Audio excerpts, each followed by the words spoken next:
नमस्ते, मैं JBN किरणदीप कौर। आज जो है B.Ed 4th सेमेस्टर का सेशन जो लेने जा रही हूँ वो physical fitness and safety and security पे है।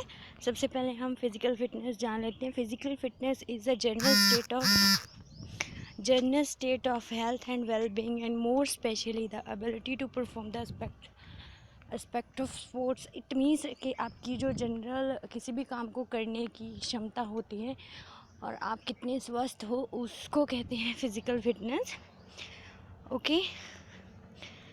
और occupation and daily activities. Physical fitness is a generally achieved through the proper nutrition, जो मैंने आपको पढ़ा रखा है। Proper nutrition, balance diet, vitamin minerals सब एक जैसे, मतलब जितने चाहिए उतने होने चाहिए। Moderate various physical exercises, physical activity and sufficient rest.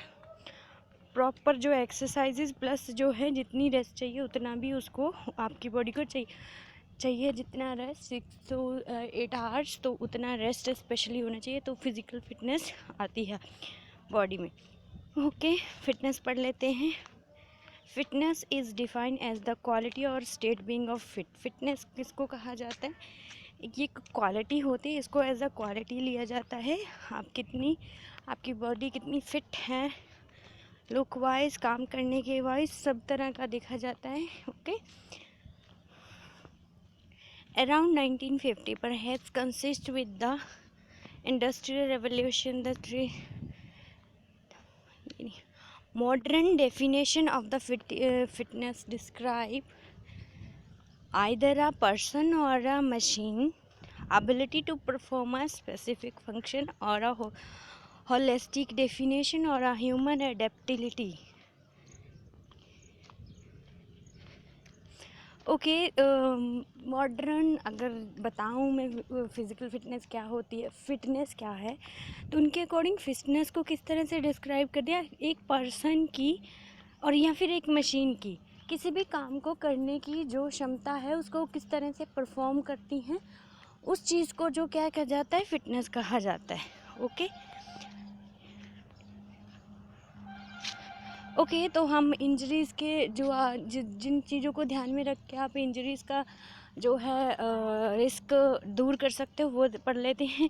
Wearing the right shoes, using the correct equipment, drinking lots of water, warming up and stretching properly, exercise safety क्या रहनी चाहिए। You can obtain information and advice from the exercise safety about exercise safety from the doctors, sports medicine doctors, physiotherapist and exercise psychologist. Okay, तो ये सब आपकी exercise safety होते हैं। Expert से आपको जो है प्रॉपरली राय ले लेनी चाहिए, उसके बाद ही जो है एक्सरसाइज करना शुरू करना चाहिए। Guidelines for the exercise safety, guidelines क्या हैं?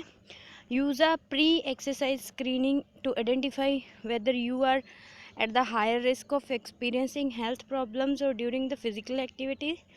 ओके, जब कोई भी एक्सरसाइज करते हो तो उसके बारे में प्रॉपरली जानकारी ले लेनी चाहिए कि वो किस तरह की बॉडी के लिए सही है, किस तरह की के लिए नहीं है।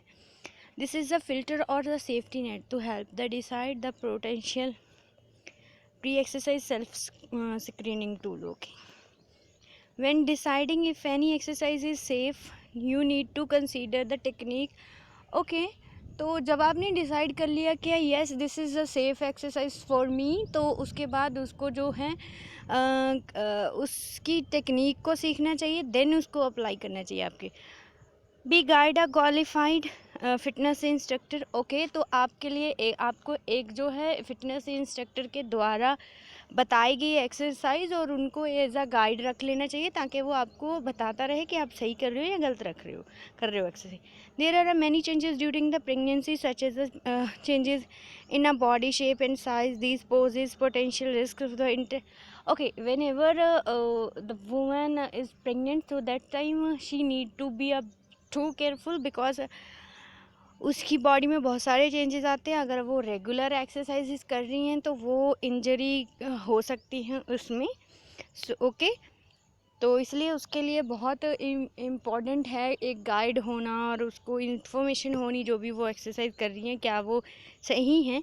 Be aware that increasing the speed of any exercise can increase in the risk of. Okay, तो किसी भी एक्सरसाइज को बहुत फास्टली नहीं करना चाहिए, उसको प्रॉपरली धीरे और तरीके से करना चाहिए। Okay, avoid modify and any exercise that causes.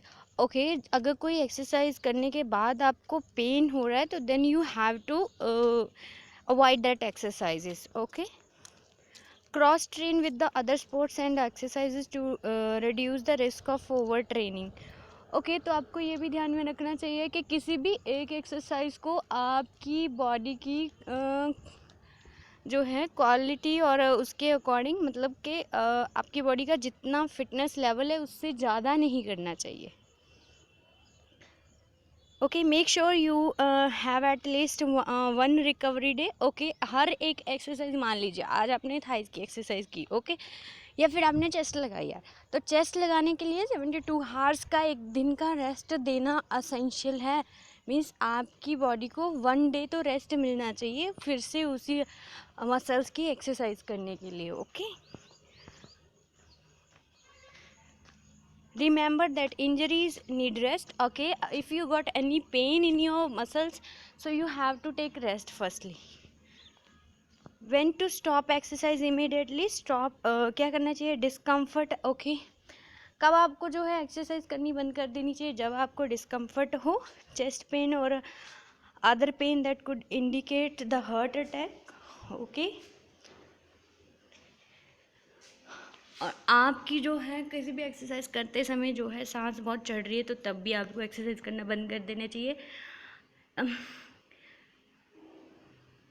Okay, मान लीजिए आप कोई एक्सरसाइज कर रहे हो तो आप उसी एक्सरसाइज को बार बार कर रहे हो, तो लेकिन उस टाइम पे क्या है, आपकी ब्रीदिंग में चेंजेस आ रहे हैं, तो उस टाइम भी आपको जो है, और हार्ट बीट है जो वो तेज़ हो रही है या कम हो रही है, तो उस एक्सरसाइज को भी आपको बंद कर देना चाहिए।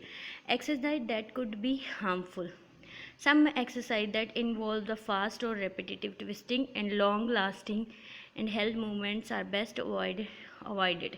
ओके, कुछ ऐसी एक्सरसाइजेज होती हैं जो फास्ट और उसको बार बार करना पड़ता है और डिफरेंट वेज से करना पड़ता है और बहुत लंबे टाइम के लिए करना पड़ता है, तो ऐसी एक्सरसाइज को बहुत ध्यान से करना चाहिए, अदरवाइज़ आपको अवॉइड करना चाहिए उस एक्सरसाइज को करते समय। और आपको सबसे पहले तो एक गाइड हायर करना चाहिए जो आपको टेक्निक्स सिखा सके, वे सिखा सके। When deciding any exercise is safe, आपको पहले देखना चाहिए उसको, फिर उसको करना चाहिए और फिर आपको गाइड के अकॉर्डिंग ही उस टेक्निक को करना चाहिए।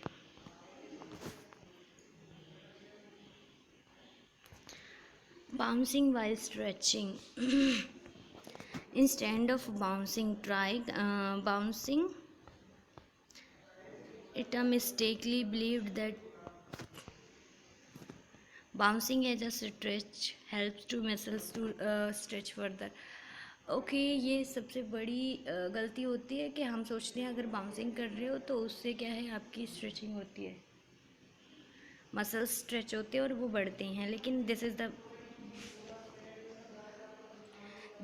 Is the biggest mistake, so don't do this. And उसके बाउंसिंग की जगह पे आपको क्या करना चाहिए, constructing on a slow sustain stretches, holding a stretch for 10 to, मतलब आपकी बॉडी को स्ट्रेच करना चाहिए 10 to 20 second. Once the muscles feel comfortable gently increase the stretch.